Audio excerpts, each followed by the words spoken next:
Hello. ये GS paper 2 के syllabus का पार्ट 2 है और हम लोगों ने इससे पहले पार्ट 1 किया था जिसमें मैंने जीएस पेपर का टॉपिक नंबर 1 to 9 डिस्कस किया था और मैंने आपको इसमें बताने की कोशिश की थी कि वो पार्ट मोस्टली रिलेटेड है एम लक्ष्मीकांत से, थोड़ा बहुत करंट इवेंट्स या फिर मैं कहूँ डायनामिक्स के साथ जोड़ते हुए। अब इसका दूसरा पोर्शन जो है जीएस पेपर 2 का टॉपिक नंबर 10 to 20, इसको थोड़ा मैं डिफरेंट वे में देखना चाहूँगा। आप लोग इस टॉपिक पे गौर कीजिएगा और अपने हिसाब से इसके लिए रूटीन बनाने की कोशिश कीजिएगा। मैं अपने हिसाब से इसको एलैबोरेट करता हूँ। तो देखते हैं। टॉपिक नंबर 10 है गवर्नमेंट पॉलिसीज़ एंड इंटरवेंशंस।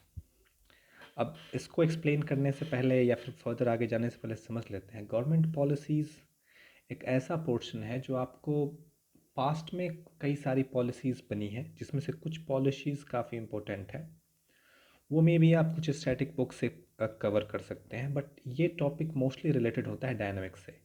यानी कि अगर गवर्नमेंट ने कोई नया पॉलिसीज़ बनाया है किसी वल्नरेबल सेक्शन से रिलेटेड, तो आपको पता होना चाहिए वो पॉलिसी क्या है, पॉलिसी का मेन परफॉर्मा कैसा है, वो परफॉर्म कैसा कर रहा है, वो काम कैसे कर रहा है, उसमें फ्लॉज क्या क्या हैं, आपको क्या लगता है कैसे इम्प्लीमेंट किया जाना चाहिए, ऐसी चीज़ें। And interventions for development in various sector and issues arising out of their design and implementations. तो गवर्नमेंट का जो इंटरवेंशन होता है फॉर डेवलपमेंट, इंटरवेंशन का मतलब होता है कि सोसाइटी में कोई पर्टिकुलर काइंड ऑफ चीज़ें हो रही हैं पर वो डेवलपमेंट नहीं होने दे रही हैं, तो गवर्नमेंट इसके लिए इंटरवीन करती हैं आपके सोसाइटी में, आपके सोशल अफेयर में, और कुछ चेंजेस लाने की कोशिश करती हैं। और वेरियस सेक्टर्स जो आपसे रिलेटेड हैं उसमें जो इश्यूज़ हैं, जो पॉलिसीज़ बनाई गई हैं, उनके डिज़ाइन और इम्प्लीमेंटेशन से रिलेटेड जो इश्यूज़ हैं, ये आपको पता होना चाहिए। तो टॉपिक नंबर 10 पूरी तरह से रिलेटेड है गवर्नमेंट की पॉलिसी पे, उनके डिज़ाइन पे, उनके इम्प्लीमेंटेशन पे। तो ये आपको याद रखना है कि टॉपिक नंबर 10 जीएस पेपर 2 का डील करता है government policies, their design and implementations. इसमें डिज़ाइन से रिलेटेड जो भी इंफॉर्मेशन है आपको पता होना चाहिए, इम्प्लीमेंट कैसे किया जा रहा है पता होना चाहिए, और कुछ पॉजिटिव और नेगेटिव आप इसमें रिवाइज करके रखेंगे। टॉपिक नंबर 11 है development process and development industry. अब सोचिए ये कोई ऐसा टॉपिक नहीं है जिसको हम स्टैटिक में कवर करें। वैसे जो आप इकोनॉमिक की बुक एनसीईआरटी की पढ़ेंगे, मैक्रो और माइक्रो, तो उसमें आप ये डेवलपमेंट क्या होता है, डेवलपमेंट प्रोसेस क्या होता है, डेवलपमेंट इंडस्ट्री क्या होता है, इसके बारे में आप बेसिक चीज़ें जानेंगे। तो डेवलपमेंट प्रोसेस और इंडस्ट्री स्टैटिक है, but the role of NGOs, SHEs, various groups and association, donor, charities, institutional and other stakeholders, ये सारी टॉपिक कुछ ऐसे हैं जो डेवलपमेंटल प्रोसेस में बहुत बड़ा रोल प्ले करते हैं, और ये रोज़ हमारे सामने किसी न किसी न्यूज़ के माध्यम से हमारे पास इनके बारे में नॉलेज आता रहता है कि इस NGO ने ये किया, इस NGO को ये प्राइज़ मिला, उस जगह के इस एरिया में इस आदिवासी ग्रुप के लिए ये वाला NGO काम कर रहा है, कहीं पे लोगों ने खुद आपस में मिलकर ऐसा चीज़ बनाया है, सेल्फ हेल्प ग्रुप जिसको बोलते हैं। इसके लिए अच्छा एग्जाम्पल बांग्लादेश है, शुरुआत वहीं से हुआ था, ऐसी चीज़ें आप जानते हैं। तो टॉपिक नंबर जो 11 है वो डेवलपमेंटल प्रोसेस और डेवलपमेंट इंडस्ट्री से रिलेटेड है। ये पूरी तरह से डायनामिक है। स्टैटिक सिर्फ इसमें आपका बेस बिल्डअप करेगा कि डेवलपमेंट क्या होता है, डेवलपमेंट के कितने डायमेंशन हैं, डेवलपमेंट प्रोसेस क्या होता है, ऐसी चीज़ें। मोस्टली चीज़ें जिसमें रोल्स हैं NGO का, SHGs का, और डिफरेंट ग्रुप्स और एसोसिएशन जो हैं, ये गवर्नमेंट से बाहर की चीज़ें हैं, इसको भी याद रखिएगा। टॉपिक नंबर 12 है welfare scheme for vulnerable section of the population bye centre and state and performance of these schemes, mechanisms, laws, institutions and bodies constituted for the protection and betterment of the vulnerable section। Simple language में कहा जाए तो 12th chapter पूरी तरह से dedicated है आपके society के वल्नरेबल सेक्शन के वेलफेयर से रिलेटेड। इसमें सेंटर क्या स्कीम बनाती है, स्टेट क्या स्कीम बनाती है, कौन कौन से इंस्टीट्यूशन हैं, कौन कौन सी बॉडीज़ हैं जो उनके प्रोटेक्शन के लिए, उनके बेटरमेंट के लिए बनाया गया है, इनके ऊपर थोड़ा डिटेल में पढ़ना होगा। ये स्टैटिक भी है और डायनामिक भी है। जैसे कि वेलफेयर स्कीम्स डायनामिक है, वल्नरेबल सेक्शन के बारे में जो कोर इन्फॉर्मेशन है वो स्टैटिक है कि वल्नरेबल सेक्शन क्या होता है, किसी भी नेचुरल क्लाइमेटीज़ और डिज़ास्टर का इफ़ेक्ट वल्नरेबल सेक्शन पे ही सबसे ज़्यादा क्यों पड़ता है। इन सब चीज़ों के बारे में आपको थोड़ा स्टैटिक से जानकारी मिल जाएगा, जो कि नॉर्मली आप पॉलिटी में भी पढ़ेंगे और इकोनॉमिक्स में भी आपको ये बार बार सुनने को वर्ड मिलेगा। तो ये स्टैटिक में आपका एक बेस फाउंडेशन अच्छा कर देगा। बट करंट इवेंट से आपको ऐसी चीज़ें चुननी है जो NGOs, SHEs, वल्नरेबल सेक्शन, उनके लिए बनाए गए पॉलिसीज़, उनका इम्प्लीमेंटेशन, स्टेट ने क्या बनाया, सेंटर ने क्या बनाया, क्या कोई कन्फ्लिक्ट है इनके बीच में है तो किस चीज़ के कारण है, इसके बारे में नॉलेज थोड़ा ठीक से होना चाहिए। देन टॉपिक नंबर 13 है हमारे सामने अगला, और यह है issues relating to the development and management of social sector service relating to health, education, human resources. तो लॉजिकली कहा जाए तो टॉपिक नंबर 13 रिलेटेड है हेल्थ, एजुकेशन और ह्यूमन रिसोर्स से रिलेटेड डेवलपमेंट और मैनेजमेंट के बारे में।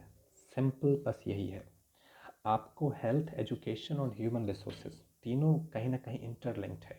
एजुकेशन भी ह्यूमन का होता है और हेल्थ भी ह्यूमन के लिए ही होता है, और ये दोनों जब ह्यूमन को मिल जाए तो ह्यूमन रिसोर्स बन जाता है। तो लॉजिकली ह्यूमन रिसोर्स मैनेजमेंट आपका टॉपिक नंबर 13 है। ह्यूमन रिसोर्स मैनेजमेंट के लिए जो हेल्थ के रिगार्डिंग प्रॉब्लम है और जो उसके बारे में जो भी नया कुछ आप न्यूज़ में देखें, स्कीम में देखें, प्रॉब्लम देखें, सॉल्यूशन देखें, आइडिया देखें, डिस्कशन देखें, जो कुछ भी देखें, आपको डिस्कस करना है, लिखना है, इन्फॉर्मेशन गैदर करना है ताकि आप मेंस में इसके ऊपर आंसर राइटिंग लिख सकें। उसके लिए कुछ मटेरियल तैयार करना है। टॉपिक नंबर 14 है issues relating to poverty and hunger. इसमें कुछ मेरे ख्याल से एक्सप्लेन करने की ज़रूरत नहीं है, ये अभी तक हम लोग वल्नरेबल सेक्शन पे ही है। अगर आप गौर से देखें तो यहाँ पे भी प्रॉब्लम वही है, पॉवर्टी और हंगर। इसमें यह है कि पॉवर्टी को आपको थोड़ा डिटेल में देखना होगा।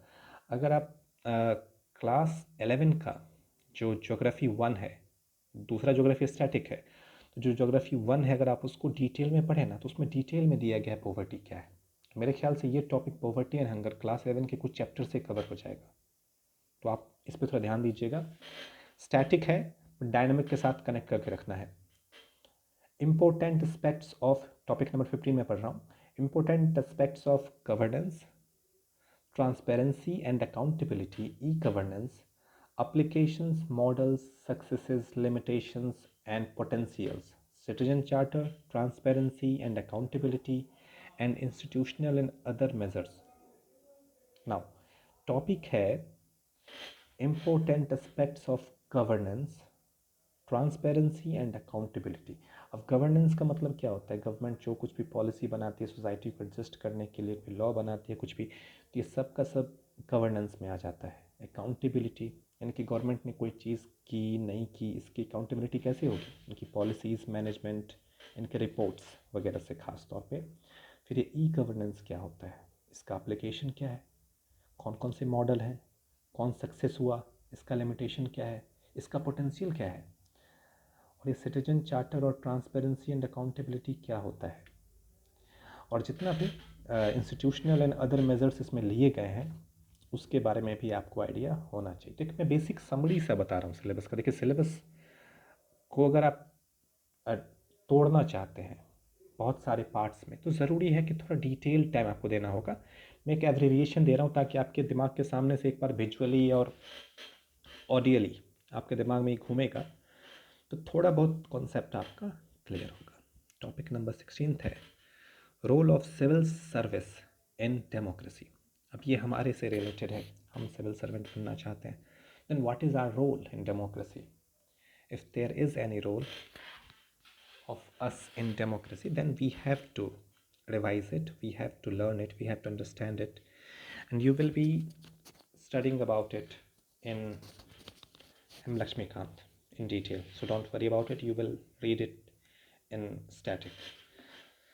Topic 17 है India and it's neighbourhood relations.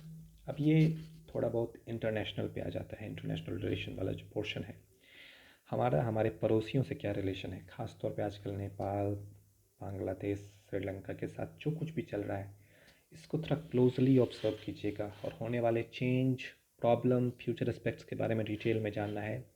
That is the key concept of this topic number 17, India and its neighborhood relation. Neighbourhood का मतलब सिर्फ आसपास में देखना है, चाइना, पाकिस्तान, बांग्लादेश, म्यांमार, है ना। टॉपिक 18 है bilateral, regional, global groupings and rearrangement involving India and or affecting India's interest. So ये भी इंटरनेशनल रिलेशन पे है। बस आपको ये देखना है कि बायलैटरल क्या है, रीजनल क्या है, ग्लोबल क्या है, ये सब ग्रुपिंग के टर्म में, कि बायलैटरल ग्रुपिंग कौन कौन सी हो रही हैं, रीजनल ग्रुपिंग कौन कौन सी हो रही हैं, ग्लोबल ग्रुपिंग कौन कौन सी हो रही हैं, और कौन कौन से एग्रीमेंट बनाए जा रहे हैं जिसमें या तो इंडिया है या फिर उस ग्रुपिंग का इफेक्ट इंडिया पे पड़ता है। फॉर एग्जांपल पाकिस्तान और चाइना की एक अपनी ग्रुपिंग बन रही है, तो इसका इफेक्ट इंडिया पे क्या होगा ये पता होना चाहिए। या फिर इंडिया, यूएसए, जापान और ऑस्ट्रेलिया मिलकर क्वाड फॉर्म कर रहे हैं, इसका इम्पैक्ट किस तरह से हम पे पड़ेगा, क्यों ये हमारे लिए ज़रूरी है, क्यों नहीं कर रहे थे आज तक, ऐसी चीज़ें। Then topic number 19, effect of policies and politics of developed and developing countries on India's interest, Indian diaspora. जो भी इंटरनेशनल पॉलिटिक्स है, पॉलिसीज़ है, उसका इंडिया के ऊपर और इंडियन डायस्पोरा के ऊपर क्या इफेक्ट पड़ता है, इसको थोड़ा ठीक से समझना है। तो अगर आप लॉजिकली देखें तो ये हमारी सोसाइटी में रोज़ होने वाली चीज़ें हैं। इस कंट्री ने, जैसे यूएसए ने H1B1 वीज़ा जो है उसके ऊपर कुछ लगा दिया, इसका क्या इफेक्ट पड़ेगा, कैसे वो यूज़फुल है, किस तरह से, थोड़ा डिटेल में समझना है। किसी कंट्री में वॉर हो रहा है और उस कंट्री में इंडियन डायस्पोरा के लोग रहते हैं, तो आपको पता होना चाहिए उस कंट्री में क्या प्रॉब्लम चल रहा है, इससे हमारी कम्युनिटी पे क्या फ़र्क पड़ेगा, क्या वहाँ की कम्युनिटी हमारे लिए इकोनॉमिकली वाइबल भी है तो हमारी इकोनॉमी पे क्या इफेक्ट पड़ेगा, तो ऐसी चीज़ों को देखना है। टॉपिक नंबर 20 और लास्ट है इस जीएस पेपर 2 का, वह important international institutions, agencies and फोरा, देयर स्ट्रक्चर एंड मैंडेटम। जितने भी WHO, UN, ब्रिक्स हो गया, नेटो हो गया, जो भी बड़ी बड़ी एजेंसीज़ हैं, बड़े बड़े इंटरनेशनल बॉडीज़ हैं, उनका एक बेसिक सा समरी चार्ट बना लीजिएगा कि वो बना कब था, उसके मेंबर कौन कौन से हैं, उसका काम क्या क्या है। मेन चीज़ पूरा डिटेल में, पूरा यूनाइटेड नेशन कैसे बना, कौन कौन सी कंट्री, उसका नाम नहीं याद रखना। एक बेसिक चीज़ कि हम हैं, ये हैं, वो हैं, ये प्राइमरी मेंबर्स हैं, इनका ये इफ़ेक्ट होता है। तो ये पूरी तरह से इंटरनेशनल रिलेशन है। तो इंटरनेशनल रिलेशन एक बड़ा पोर्शन कवर करता है। लॉजिकली मैं कहूँ तो 17 से लेकर के 20 तक का 4 टॉपिक पूरी तरह से इंटरनेशनल रिलेशन पे रिलेटेड है। तो ये था टोटल सिलेबस आपका जीएस पेपर 2 का। मैंने इसका एक वीडियो इससे पहले बना दिया है जो कि जीएस पेपर 2 का फर्स्ट पार्ट था, जिसमें टॉपिक 1 to 9 था। आप उसे अगर नहीं देखा है तो आप उसे देख सकते हैं। ये उसका पार्ट 2 था।